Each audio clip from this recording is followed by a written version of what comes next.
보통 우리가 그 은퇴라고 하면 막 따뜻한 햇살 아래서 되게 여유롭게 커피 마시는 그런 낭만적인 이미지를 먼저 떠올리잖아요. 네, 그렇죠. 알람 안 맞춰도 되고 막 영원한 주말이 이어지는 것 같은 느낌이죠. 맞아요. 일종의 해방감 같은 건데, 근데 그토록 원하던 해방감이 딱 주어졌는데, 막상 문을 열고 나갔더니 발밑에 디딜 땅이 없다면 어떨까요? 어휴, 아찔하네요. 네. 건물 지을 때 그 겉에 둘러놓는 철골 구조물 있잖아요. 비계라고 하는 거. 아, 네네. 공사할 때 쓰는 거요. 네, 그 튼튼한 비계를 어느 날 갑자기 싹 다 철거해 버렸다고 상상해 보세요.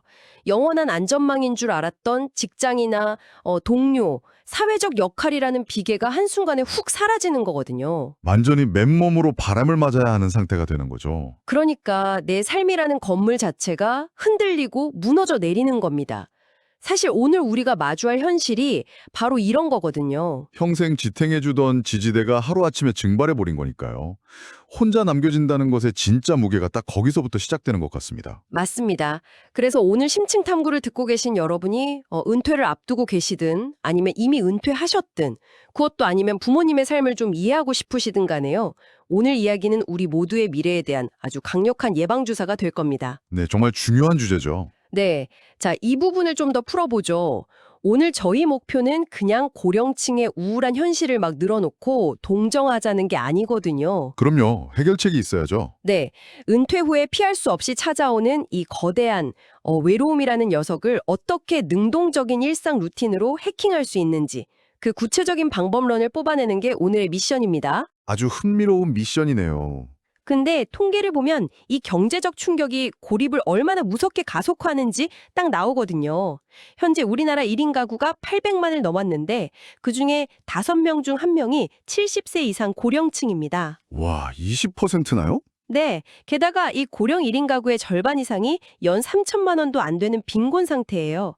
자산이나 소득이 전체 가구 평균의 절반도 안 되고요. 사실 지갑이 얇아지면 가장 먼저 끊어내는 게 타임과의 교류 비용이거든요. 아, 밥값이나 커피값 같은 거요. 맞아요. 누가 밥 한 끼 먹자고 해도 내가 사야 할까봐 부담스러워지니까 자연스럽게 만남 자체를 막 피하게 되죠. 가난이 결국 물리적인 단절을 부르고 그게 다시 정서적 빈곤을 낳는 악순환입니다. 그래서 절반 가까운 분들이 일상적으로 극심한 외로움에 시달리고 있다는 거군요. 네, 통계가 그걸 정확히 증명하고 있죠. 근데 저기 솔직히 저는 여기서 좀 의문이 드는 게요. 은퇴 후에 외로운 건 어찌 보면 당연한 거 아닌가요? 당연하다고요. 아니, 그러니까 매일 만나던 직장 동료들 못 보고 하루 일과가 텅 비니까 심심해지는 건 알겠는데 이걸 왜 굳이 막 사회적 질병이라고까지 거창하게 부르는 건가요? 아, 여기서 아주 매력적인 부분이 나옵니다. 이게 단순한 심심함의 문제가 아니거든요. 학계에서는 이걸 사회적 와해 증후군이라고 부릅니다. 사회적 와해 증후군요. 이름부터 좀 무서운데요. 네, 현대인한테 직장이라는 건 매슬럼그의 욕구체계에서 소속감이랑 자아 존중감을 동시에 채워주는 거의 유일한 기반이잖아요. 그렇죠. 내 명함이 곧 나인 경우가 많으니까. 근데 그 기반이 단칼에 잘려나갔을 때 우리 뇌는 엄청난 혼란을 겪습니다. 진화 심리학적으로 보면 인간의 뇌는 아직 원시시대 수륙 채집인 시절에 머물러 있거든요. 아, 무리지어 다니던 그 시절이요? 맞아요. 그때 무리에서 떨어져서 소속감을 잃는다는 건 곧 맹수한테 잡아먹힌다는 죽음의 위기를 뜻했습니다. 아, 그러니까 뇌는 은퇴 후에 그 조용한 거실에 혼자 있는 상황을 막 맹수가 득실거리는 사바나 한복판에 나 홀로 버려진 치명적인 위기로 착각한다는 건가요? 바로 그겁니다. 정확해요.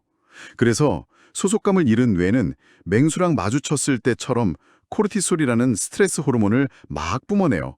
생존 알람을 미친 듯이 울리는 거죠. 와, 기분 탓이 아니라 뇌가 진짜 물리적인 통증처럼 느끼는 거네요. 네, 만성적인 코르티솔 분비는 전신의 염증을 일으키고 면역력을 확 떨어뜨립니다. 런던 대학교 연구 보셨죠? 극심한 고립감을 느끼는 사람의 사망률이 일반인보다 무려 2.5배나 높아요. 세상에, 심심해서 죽겠다는 말이 진짜 생물학적 팩트였군요. 게다가 더 무서운 건 뇌세포가 외부 자극을 잃으면 불필요한 에너지를 아끼려고 스스로 시냅스 스위치를 꺼버린다는 겁니다. 스위치를 끈다고요? 네, 신경가소성이 완전히 부정적으로 작동해서 치매 발병 위험을 31%나 높여요. 이걸 이른바 가성치매라고 하죠. 진짜 등골이 서늘해지네요. 생존하려고 뇌가 전원을 차단하다니. 그럼 이 거대한 타격이 일상 속에서는 구체적으로 어떻게 나타날까요? 시간대별로 추적해보면 아주 무서운 패턴이 나옵니다. 하루 중 첫 번째 고비가 언제일 것 같으세요? 밤에 잠들기 전 아닐까요? 놀랍게도 새벽 기상 직후입니다. 새벽이요? 아, 평상 새벽 출근하던 그 생체 시계 때문인가요? 요. 은퇴했다고 그 시계가 하루아침에 리셋되지 않거든요. 게다가 나이 들면 수면 주기도 짧아져서 일찍 눈이 떠지는데 막상 일어났을 때 내가 오늘 가야 할 곳이 세상에 단 한 군데도 없다는 사실을 매일 아침 직면하게 되는 겁니다. 여기서 정말 흥미로운 점이 하나 있는데요. 제가 듣다 보니까 이거 약간 그 환상지통 같은 현상 아닌가요? 환상지통이요? 아, 팔다리 절단된 환자들이 겪는 거요? 네네. 이미 잘려나간 팔에서 막 극심한 통증을 느끼잖아요. 은퇴라는 것도 어떻게 보면 내 정체성이나 다름없는 직장이라는 신체 일부가 뚝 떨어져 나간 건데, 아, 뇌는 그걸 여전히 통증으로 느낀다? 그렇죠. 뇌는 매일 새벽같이 알람을 울려대면서 그 이미 잘려나가고 없는 직장으로 당장 출근하라는 환상지통을 만들어내는 겁니다. 와, 완벽한 비유네요. 뇌는 물리적 절단이랑 사회적 단절을 잘 구분 못하니까요. 그 환상지통 속에서 세상에 더 이상 나를 원하지 않는다는 걸 매일 확인하는 겁니다. 아침부터 존재론적 허무감에 완전히 짓눌리겠네요. 그럼 두 번째 고비는 언젠가요? 바로 식사 시간입니다. 혼자 먹는 밥, 혼밥이죠. 에이, 요즘 젊은 친구들은 이어폰 꽂고 넷플릭스 보면서 혼밥하는 거 되게 좋아하잖아요. 그게 왜 문제죠? 고령층의 혼밥은 맥락이 전혀 다릅니다. 이분들에게 빈 식탁은 비자발적인 단절이나 사별의 결과물이거든요. 아, 내가 원해서 혼자 먹는 게 아니라는 거군요. 네, 심리학적으로 혼자 밥을 먹는다는 건 나를 챙겨주거나 내가 챙겨줄 타인의 부재를 가장 시각적으로 뚜렷하게 확인하는 시간입니다. 외로움을 그냥 씹어 삼키는 거나 마찬가지네요. 맞아요. 그러다 보니 식욕도 떨어지고 대충 물에 밥 말아 먹거나 끼니를 거르게 되죠. 결국 심리적 고립이 영양 결핍으로 이어지고 이게 다시 신체적 노쇠로 직결됩니다. 밖을 못 나가게 되는 거죠. 식탁이 완전 단절을 확인하는 잔인한 거울이군요. 그럼 마지막 세 번째 위험한 시간은 언제입니까? 해질녘입니다. 치매 환자들한테 흔한 석양 증후군이 일반 고립 고령층한테도 덮치는 시간이죠. 낮과 밤이 교체하는 그 어스름한 시간 말씀이시죠? 네, 생물학적으로 뇌의 인지 기능이 뚝 떨어지는 취약한 시간대이기도 하고요. 상징적으로도 되게 큽니다. 예전에는 일몰 무렵이면 가족들이 밖에서 다 각자 일하다가 집으로 돌아와서 온기를 나눴잖아요. 아, 퇴근하고 다 같이 저녁 먹던 그 북적북적한 기억이 뇌에 각인되어 있겠네요. 바로 그겁니다. 과거의 그 온기랑 지금 현재 텅 빈 집안의 적막함이 너무 잔연하게 대비되는 거죠.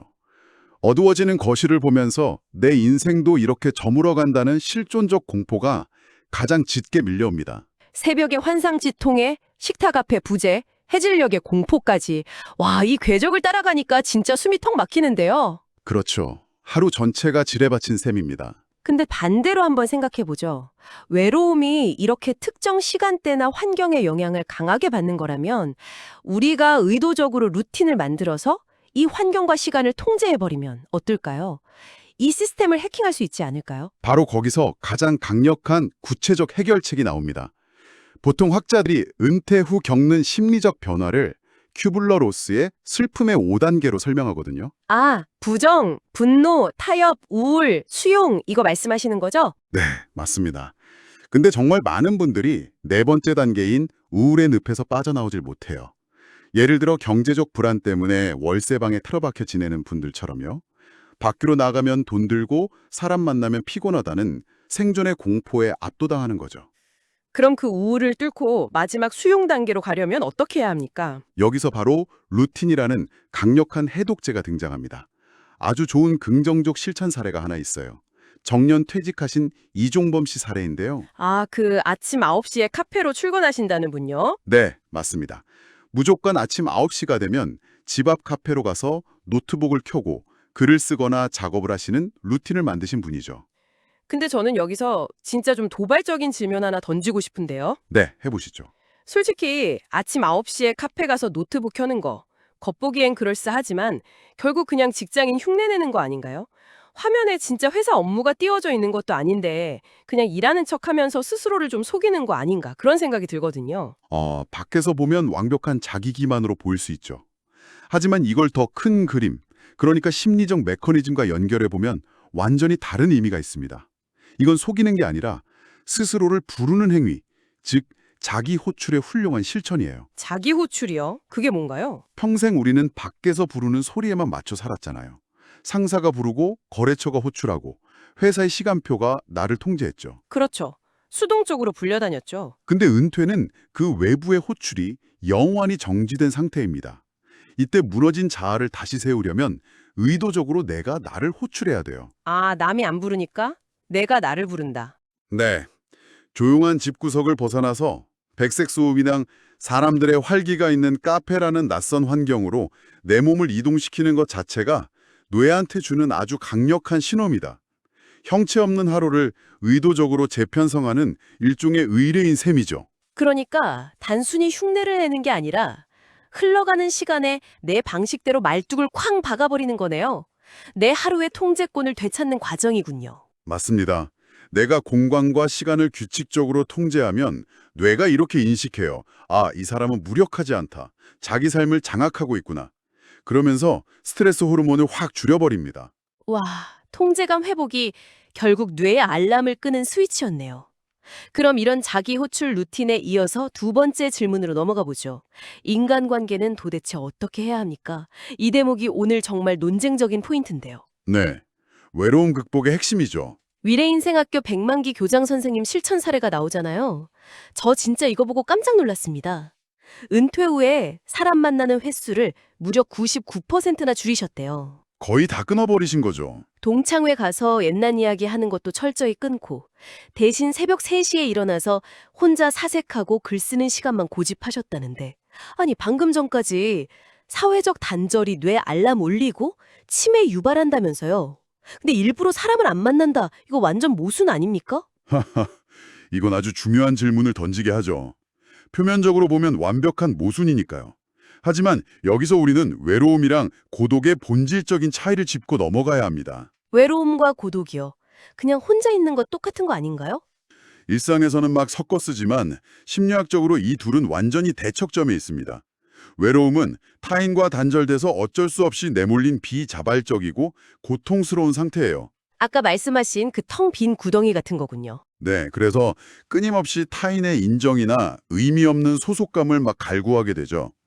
반면에 고독은 외부 소음을 차단하고 온전히 나와 마주하기 위해 자발적으로 들어간 평온한 텐트 같은 겁니다. 아, 비자발적이냐 자발적이냐의 차이네요. 에릭 에릭슨 아시죠? 그 발달 심리학에서 노년기의 가장 중요한 과업을 자아 통합이라고 했거든요. 네, 지난 삶을 다 받아들이고 의미를 부여하는 그 작업 말씀하시는 거죠? 맞습니다.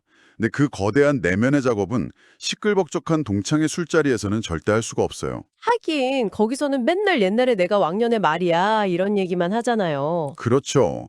과거 직함 안주 삼아서 떠드는 무의미한 관계들은 당장의 공허함을 마취시켜줄지는 몰라도 술 깨고 집에 돌아가는 길에는 훨씬 더 깊고 서늘한 허무함을 남깁니다. 타인의 시선이라는 거울을 통해서만 나를 확인하려고 하니까요. 아, 듣고 보니 진짜 그러네요. 철학자 니체는 이걸 극복하는 걸 밝아진 외로움이라고 불렀습니다. 외부 소음을 다 끄고 실존적 거울 앞에 혼자 섰을 때 비로소 누구한테도 기대지 않는 진짜 자립성이 생긴다는 거죠. 알베르 카미가 말했던 실존적 반항이랑도 결이 같네요. 늙어가고 상실하는 현실 앞에서 옛날 영광으로 도망치지 않고 지금 여기에 고독을 똑바로 마주하는 거. 맞습니다. 고독을 온전히 통과해내는 힘, 즉 고독력을 기르는 게 진짜 극복입니다. 그러니까 99%의 관계를 끊어냈다는 건 사람을 잃은 게 아니라 내 남은 삶의 밀도를 높이려고 불필요한 소음을 가지치게 한 거였군요. 빈 껍데기 같은 관계에 에너지 쏟는 대신에 고독을 통과한 사람은요, 타인에 의존하지 않아도 스스로 꽉 찬 상태를 유지합니다. 그때 정말로 의미 있는 소수의 관계만 건강하게 남는 거죠. 오늘 나눈 이야기의 핵심이 딱 잡히네요. 그 서늘한 외로움에 맞서려면 첫째, 카페 출근처럼 나만의 자기 호출 루틴을 만들어서 삶의 통제권을 줄 것. 둘째, 억지로 인맥 유지하느라 힘 빼지 말고 과감히 가지치기해서 진정한 고동력의 근육을 키울 것. 완벽한 요약입니다.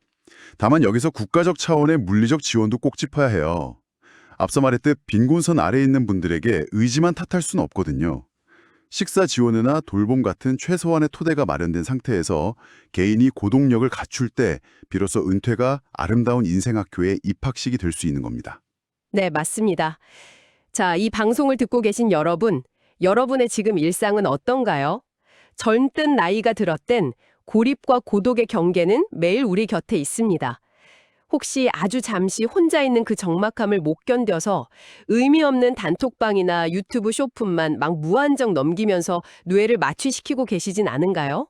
결국 생애 마지막까지 함께해야 할 가장 중요한 파트너는 나 자신이니까요. 네, 오늘 이야기를 바탕으로 흥미로운 질문 하나 던지면서 마무리하겠습니다. 현대의학이 우리 수명을 막 100세, 120세까지 연장해주고 있잖아요. 근데 우리가 혼자 잘 지내는 기술, 즉 이 고동력을 배우지 못한다면 아, 끔찍하네요. 네, 우리는 그저 독방에 갇혀있는 시간을 과학의 이름으로 길고 고통스럽게 연장하고만 있는 것은 아닐까요? 언젠가 나를 둘러싼 직장이라는 화려한 비계가 싹 철거됐을 때 여러분의 삶을 스스로 지탱해줄 진짜 뼈대는 무엇인지 오늘 밤 오직 당신만을 위한 건강한 닭이 호출 루틴에 대해 한번 깊이 고민해 보시기 바랍니다. 지금까지 심층탐구였습니다.